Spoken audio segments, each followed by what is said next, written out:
you live in Nevada County, you've probably spent time at Bridgeport Bridge.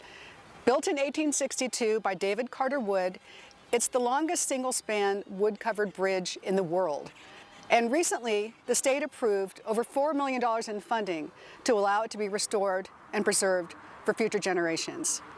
I'm Fran Cole, and I'm a commissioner on the Nevada County Historical Landmarks Commission. Landmarks are remnants of our history, but also connections to our future. They remind us of where we've come from, but also promote respect for those who live in different times. The word landmark comes from the Old English landmerk, which means an object which by its conspicuousness serves as a guide in the direction of one's course. There are over 200 landmarks recognized in Nevada County, each with its own story to tell. Let's look at 5 of them to learn why recognizing history matters.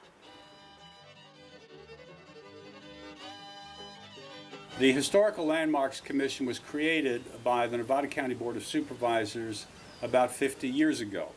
Our purpose, in a nutshell, is to preserve and promote Nevada County's history.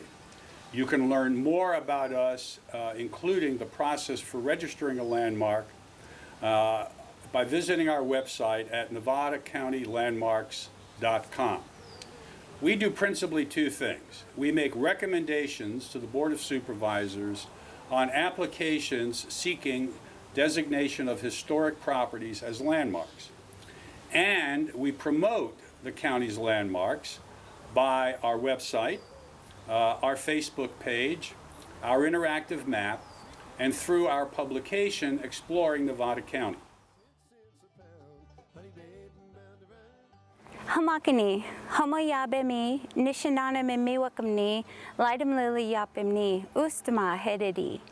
Hi, I'm Shelley Covert, and I'm the spokesperson for the Nevada City Rancheria Nisenan Tribe.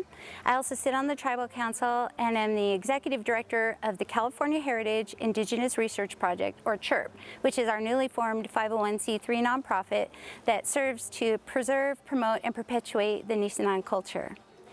Have you ever driven by and wondered about this rock? This is a Nisenan healing rock, and it was memorialized by the Historic Landmarks Commission as a historic landmark. So next time you come by, think about the Nisenan people who were here before the gold rush. We steward 6 different sites, historical sites here in Truckee, and this happens to be the biggest piece that we have. It has the old jail museum, built in 1875, and it was open till 1964, the longest continuously operating jail of its style in the state of California. And this is our memorial garden.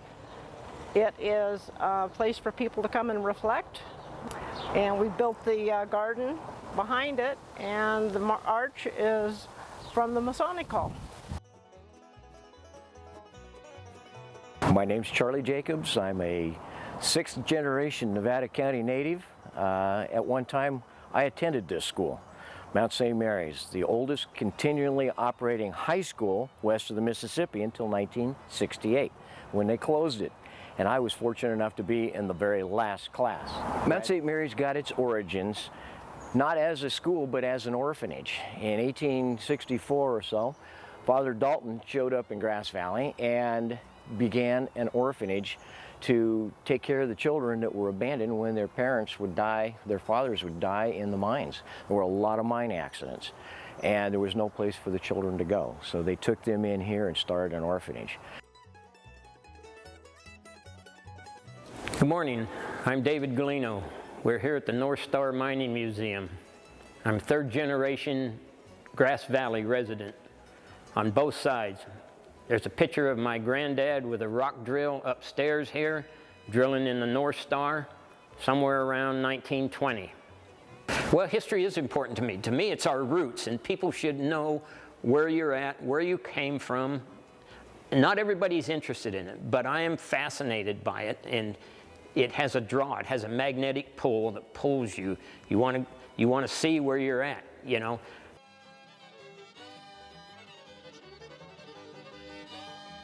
Now that you know a little bit more about landmarks, I hope you take the time to seek them out and hear the voices that they represent.